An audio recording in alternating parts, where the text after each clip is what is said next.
एक शहर में बहुत ही कंजूस पति पत्नी रहते थे। कंजूस इतने कि हर रात खाने के वक्त किसी न किसी दोस्त या रिश्तेदार के घर पहुंच जाते थे।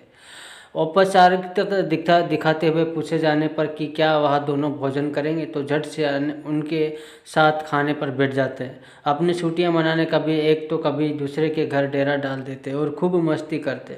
अपनी खातिरदारी करवाना और रोज नए नए पकवान की फरमाइश करना तो अपना हक समझते थे, लेकिन जब कोई उनके घर आने की बात करता तो कोई ना कोई वजह बता उन्हें टाल देते।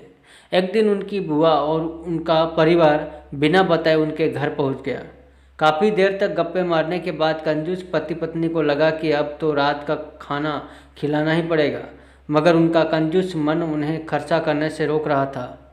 तभी पति को एक उपाय सूझा।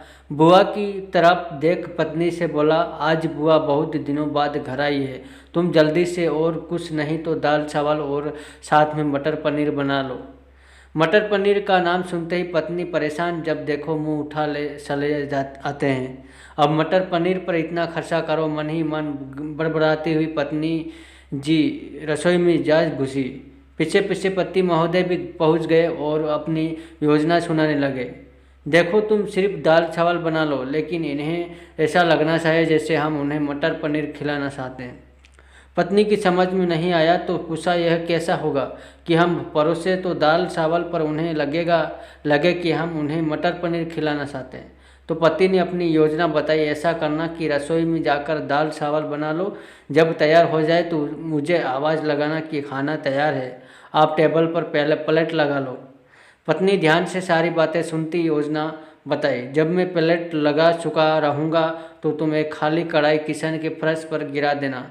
तब मैं पूछूंगा कि क्या गिरा तो तुम जवाब देना, मटर पनीर की कढ़ाई गिर गई। अब मटर पनीर बचा नहीं तो दाल चावल ही खाना ही पड़ेगा। योजना अनुसार पत्नी दाल चावल बनाने लग गई और कुछ देर बाद पति को आवाज़ लगाई, खाना बन गया है, आप टेबल पर प्लेट लगा दो। पति उठा और अलमारी से प्लेट लेकर टेबल पर लगाने लगा। तभी धड़ाम से कुछ बर्तन गिरने की आवाज़ आई। पति ने पूछा, क्या गिरा दिया? तो पत्नी की तरफ से कोई जवाब न मिलने पर रसोई में भागा गया। रसोई में दाल का पतीला जमीन पर गिरा पड़ा तो दोनों पति पत्नी को मानो सांप सूंघ गया हो। जब दाल ही गिर गई तो मटर पनीर का बहाना भी फेल हो गया। बड़े ही दुखी मन से उनको बाजार से दाल और मटर पनीर मंगाना पड़ा और बुआ और उनके परिवार को परोसना पड़ा। तो दोस्तों, देखा आपने कैसे कंजूस को लेने के देने पड़ गए। चले थे पैसे बचाने और बाज़ार से खाना मंगाने पर दुगना पैसा खर्च हो गया। तो आशा करता हूँ यह छोटा सा वीडियो आप लोगों को बहुत अच्छा लगा। और हमारे चैनल को आप लोगों ने अभी तक सब्सक्राइब नहीं किया तो सब्सक्राइब ज़रूर कर ले, ऐसे ही वीडियो आप लोगों को देखने को मिलेंगे। और ज़िंदगी में कभी कंजूसी मत करना, तो कंजूसी का बुरा भला होता है। तो थैंक यू, जय हिंद, जय भारत।